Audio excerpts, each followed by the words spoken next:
Quelles sont tes racines et tes fondations? Je viens d'une famille simple, ouvrier.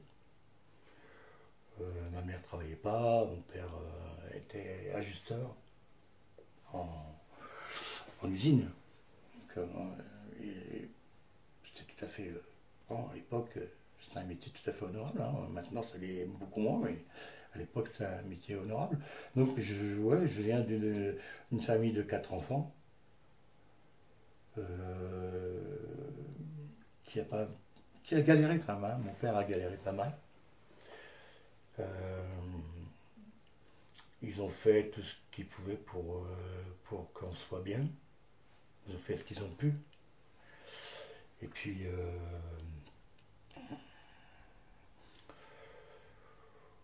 bon, en fait, je trouve qu'ils s'en sont pas trop mal sortis, parce que quand je regarde, bon, mon frère, ma soeur, enfin mes frères et ma soeur, voilà, on a réussi à faire notre vie, quoi, correctement, hein. Donc ils nous ont donné des bonnes bases. Mais c'était une vie d'ouvrier, voilà, un peu chiche, quoi. De quelle région tu viens? Je viens de l'Oise, du sud de l'Oise, pardon, du côté de Senlis, Chantilly, etc. Moi, je suis né à Montataire, une ville qui, à son époque, a pas mal défrayé la chronique parce que c'est là qu'ont eu lieu pratiquement les premiers grandes, comment dire, bagarres dans les cités, à l'époque où Montataire a été une des premières cités de France à devenir non. On ne pouvait pas y aller, quoi, hein. Ou alors il fallait être de là-bas, il fallait être natif de là-bas. Mais sinon, et donc je suis né là-bas, puis après très vite on a bougé, et on est venu sur Raymond, Senlis, Chantilly. Voilà. Qu'est-ce que tu peux nous dire de plus sur tes parents? C'était un couple fusionnel. Voilà, couple fusionnel. Et donc nous les enfants, on était à l'époque, hein, il y a de ça 66 ans maintenant, hein, moi le premier. Donc il y avait un enfant, on l'élevait. Donc on ne peut pas dire qu'on était chéris, mais on était bien élevés. On avait tout ce qu'il fallait. Voilà. Mais les parents ont été très amoureux. Donc nous, on comptait un tout petit peu moins. Qu'est-ce que tu as appris de tes parents? L'honnêteté, clair.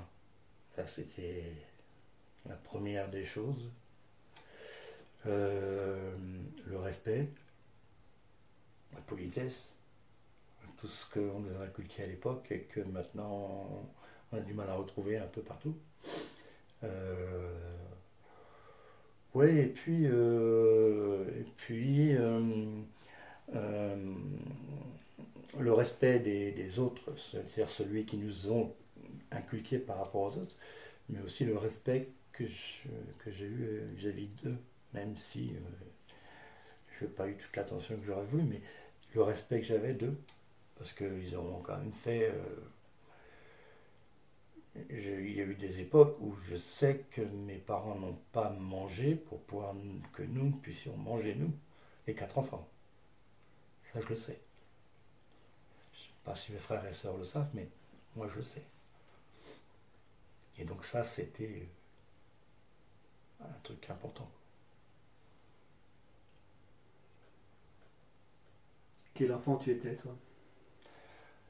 Euh, Celui que je suis aujourd'hui, c'est-à-dire ma mère, avant qu'elle ne décède, il y a 3 ans, 4 ans de ça, m'a dit on ne savait jamais ce que tu pensais, et on te retrouvait assis dans le couloir, recroquevillé sur toi-même. Et quand on te demandait qu'est-ce que tu fais, tu répondais je réfléchis. Et je devais avoir 5, 6, 7 ans. Donc, voilà, moi, j'ai pas ce souvenir-là, mais elle me dit voilà, tu étais un enfant qui bougeait pas, qui était dans son coin, et que, quand tu étais dans ton coin, quand on te demandait quelque chose, tu répondais je réfléchis. Quels étaient tes rêves à l'époque?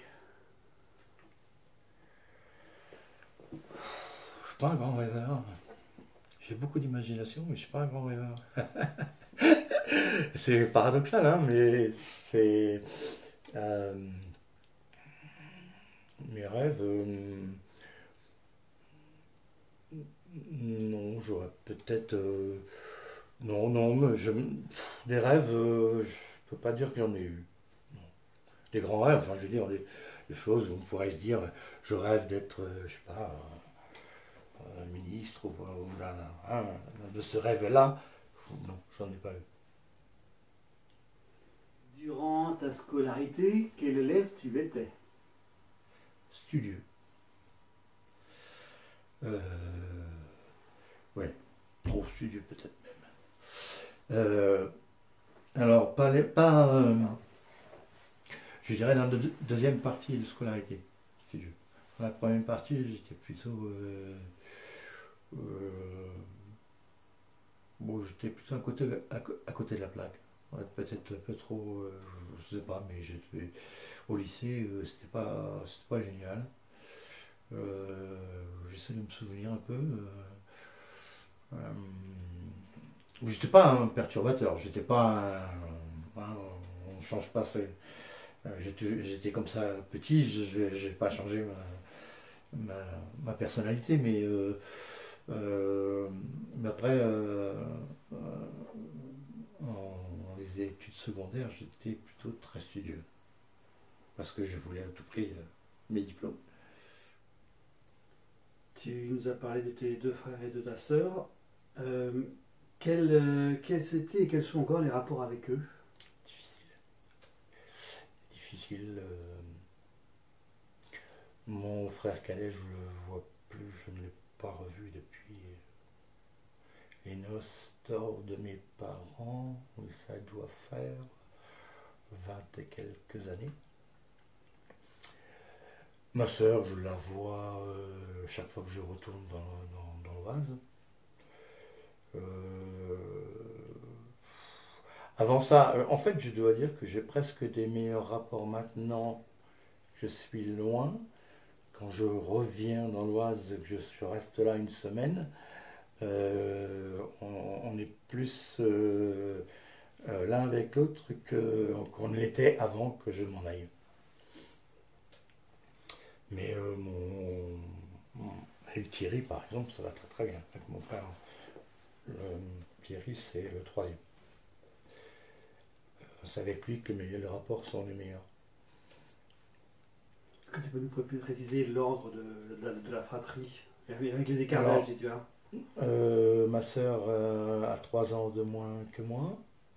Thierry a 3 ans de moins que ma sœur. Et Pascal a 6 ans de moins que ma sœur.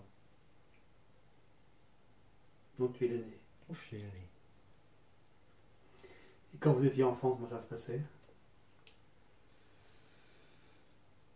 Ça a été comment dire, assez compliqué parce que en fait le frère avec lequel j'ai eu le plus de contact, c'était pas mon frère. Ma mère était issue d'une famille de 14 enfants. Quand ses parents sont décédés, 7 d'entre eux étaient mariés, et il en restait 7 à élever. Chaque enfant a pris un de ses frères, ses sœurs avec lui. Donc, moi, j'ai vécu mon enfance avec mon oncle. Voilà, qui avait peut-être une petite dizaine d'années de plus que moi. Donc en fait, ça a été le frère avec lequel j'ai fait le plus de choses, si tant est que on a fait beaucoup de choses, parce que 10 ans d'écart, c'est déjà pas mal. Brigitte, eh ben, c'était une fille, donc c'était un peu. On n'avait pas les mêmes. Moi, j'allais jouer au foot avec mes copains et elle allait voir ses copines. Et puis Thierry, il avait quand même 6 ans d'écart et en plus, il était handicapé. Donc, ça a été compliqué. J'ai pas eu beaucoup de rapports avec mes frères et sœurs. Enfin, ça n'a pas été une fratrie très liée pour des raisons qui sont évidentes déjà. On est 4 enfants, on en rajoute un, puisque voilà, ça fait 5. Donc 5 à la maison, ça fait beaucoup. Même si on avait à l'époque, c'était des HLM, mais on avait un très bel appartement avec notre chambre, nos chambres, etc. Mais, mais ça n'a pas été alors, voilà, je ne sais pas si le fait que mon oncle était avec nous et que moi, à l'époque, je ne comprenais pas ça. À l'époque, pour moi, c'était le. Alors, ma mère avait beau me dire, c'est mon frère, mais moi, je ne le comprenais pas en fait, hein. J'étais encore assez jeune, hein. Et donc, bon, voilà, c'était un frère supplémentaire, quoi. Tu avais quel âge quand il est rentré dans la famille? Je m'en souviens plus exactement, mais quand on était là-bas, je devais avoir 10-11 ans, à peu près. Souvent, l'aîné dans une famille, c'est celui qui ouvre les portes pour ses frères et sœurs. Est-ce que cet oncle-là a pu servir d'aîné pour toi? Non, non, non, pas du tout. Euh, Même s'il était avec nous, mes parents le considéraient pas de la même façon que nous. Et, et en tant qu'aîné, non, c'est moi qui ai tout pris, le bon et le moins bon, quoi. La position de l'aîné, je la connais bien. Tu as évoqué aussi un frère handicapé. Est-ce que tu veux en parler? Bah, le rapport que j'ai avec Thierry, c'est. Thierry, il est un peu comme moi, il est simple. En fait, ben, son handicap, malheureusement, parce qu'il est handicapé d'un bras, et il est né avec un bec de lièvre, et il a plein de problèmes diabétiques, etc. Donc, c'est quelque chose, c'est. En fait, qu'il est quelque part de ce côté-là, il est plus attachant, parce qu'il est. Euh, je pense que quand on est malade comme lui, parce il est malade, son diabète, c'est un gros diabète, hein, il a plus de. Comment dire? La relation est plus facile parce qu'il sait ce que c'est en fait. La vie difficile, il sait ce que c'est. Donc on peut parler de tout avec mon frère. Avec Thierry, on peut parler de tout. C'est très sympa d'ailleurs. On parle, quand on se téléphone, on parle aussi bien du temps qu'il fait chez lui et chez moi, et les photos que je lui envoie qu'il est content, mais on peut parler de politique, on parle de tout ce qui se passe. Et ça, c'est assez bien. Je ne veux pas le faire avec Pasteur, je ne peux pas le faire avec Pascal. Pascal, je ne sais pas avec lui, mais avec ma soeur, je ne peux pas parler de tout ça avec Pasteur. Pourquoi? Je ne sais pas, hein. C'est le feeling qui passe pas.